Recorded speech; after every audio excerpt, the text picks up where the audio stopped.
নমস্কাৰ ছাৰ বাইদেউসকল, পুনৰ এটা নতুন ভিডিঅ'লৈ সকলোকে স্বাগতম জনাইছো। আজিৰ ভিডিঅ'টোত আপোনালোকক দেখুৱাম শিক্ষা হেতু পৰ্টেলত আপোনালোকে কেনেদৰে ছাত্ৰ-ছাত্ৰীসকলক প্ৰমোট কৰিব।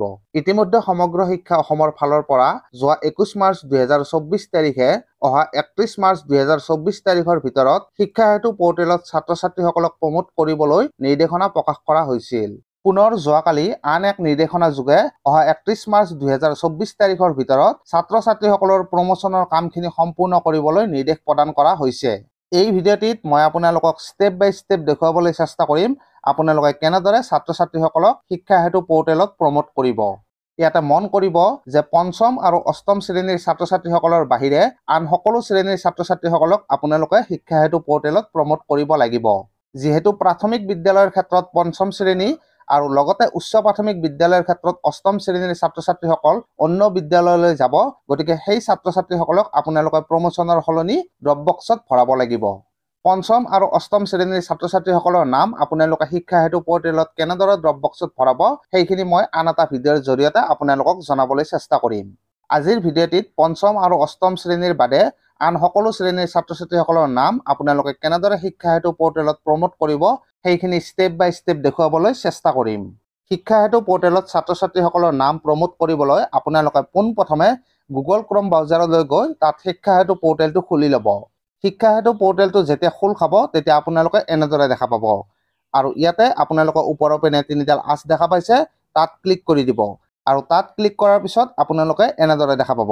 ইয়াতে আপোনালোকে দেখা পাইছে dashboard, school management, teacher and staff, student management আদি বিভিন্ন ধৰণৰ অপশ্যন আছে। তো ইয়াতে আপোনালোকে 4 নম্বৰত যিটো দেখা পাইছে ষ্টুডেণ্ট মেনেজমেণ্ট, তাত ক্লিক কৰি দিব আৰু ষ্টুডেণ্ট মেনেজমেণ্টত ক্লিক কৰাৰ পিছত এনেদৰে পুনৰ কেইবাটাও নতুন অপশ্যন খোল খাব আৰু ইয়াতে আপোনালোকে দেখা পাইছে প্ৰমোচন অৰ ৰিপিটাৰ।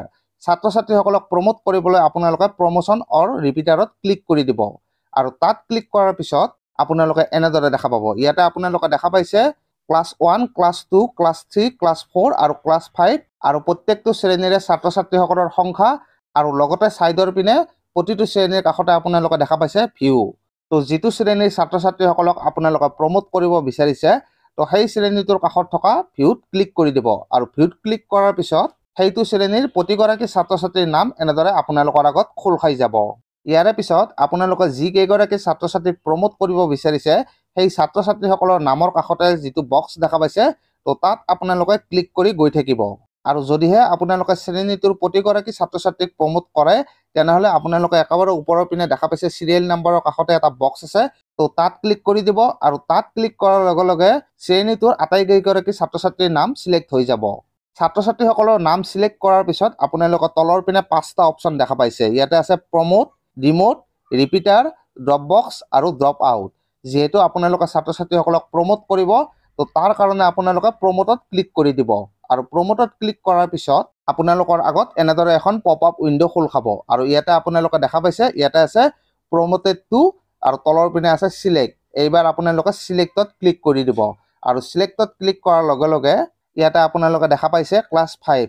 যিহেতু মই ক্লাছ 4ৰ ছাত্ৰ-ছাত্ৰীসকলক প্ৰমোট কৰিবলৈ বিচাৰিছোঁ, গতিকে ইয়াতে প্ৰমোচনৰ ক্ষেত্ৰত ক্লাছ 5 আহিছে। তো এনেদৰে আপোনালোকে প্ৰতিটো শ্ৰেণীৰ ক্ষেত্ৰত তাৰ ওপৰৰ শ্ৰেণীটো দেখা পাব আৰু ইয়াতে যিহেতু ক্লাছ 5 আহিছে, তো ক্লাছ 5ৰ কাষৰ পিনে যিটো চাৰ্কল আছে, তো তাত আপোনালোকে ক্লিক কৰি দিব আৰু তাত ক্লিক কৰাৰ পিছত এনেদৰে ইয়াতে ক্লাছ 5টো চিলেক্ট হৈ যাব। তো ইয়াতে আপোনালোকে দেখা পাইছে promote details, promote to class 5 আৰু তলৰ পিনে আছে প্ৰমোট আৰু কেনচেল।